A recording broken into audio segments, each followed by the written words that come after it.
एक समय की बात है। एक शहर में धर्मपाल नामक एक व्यापारी रहता था।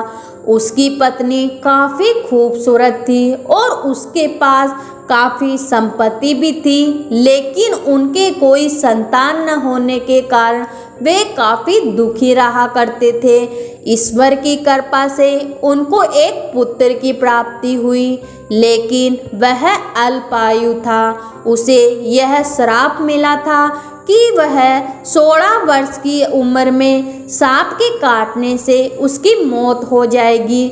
संयोग से उसकी शादी 16 वर्ष से पहले ही एक युवती से हो गई, जिसकी माता मंगला गौरी का व्रत किया करती थी। परिणाम स्वरूप उसने अपनी पुत्री के लिए एक ऐसे सुखी जीवन का आशीर्वाद प्राप्त किया था कि जिसके कारण वह कभी विधवा नहीं हो सकती थी। इस वजह से धर्मपाल के पुत्र ने 100 साल की लंबी आयु प्राप्त की।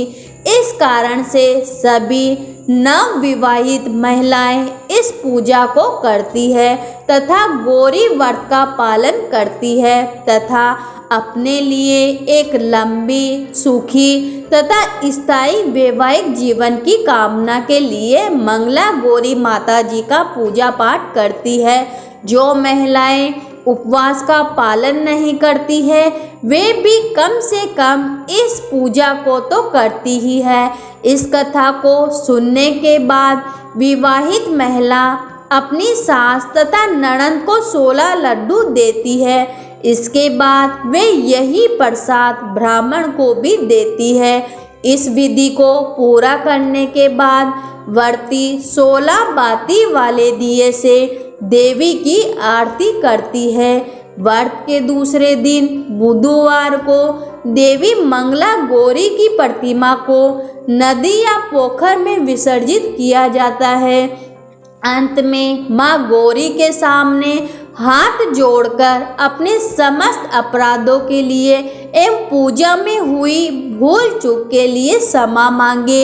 इस व्रत और पूजा को परिवार की खुशी के लिए लगातार 5 वर्षों तक किया जाता है। शास्त्रों के अनुसार यह मंगला गौरी व्रत नियम अनुसार करने से प्रत्येक मनुष्य के वैवाहिक सुख में बढ़ोतरी होकर पुत्र पौत्राधिकारी भी अपना जीवन सुखी पूर्वक गुजारते हैं। ऐसी इस व्रत की महिमा है। जो भी मंगला गौरी का व्रत पूजन करता है, उपवास करता है, मंगला गौरी माता जी के व्रत को निभाता है, उसकी सारी मनोकामनाएं मंगला गौरी माता पूरी करती है। कहानी सुनने वाले, हुकारा भरने वाले, कहानी के नियम का पालन करने वाले सबकी माता रानी कृपा करे, सब पर अपना आशीर्वाद बनाए रखे। तो बोलो मंगला गौरी माता जी की जय हो।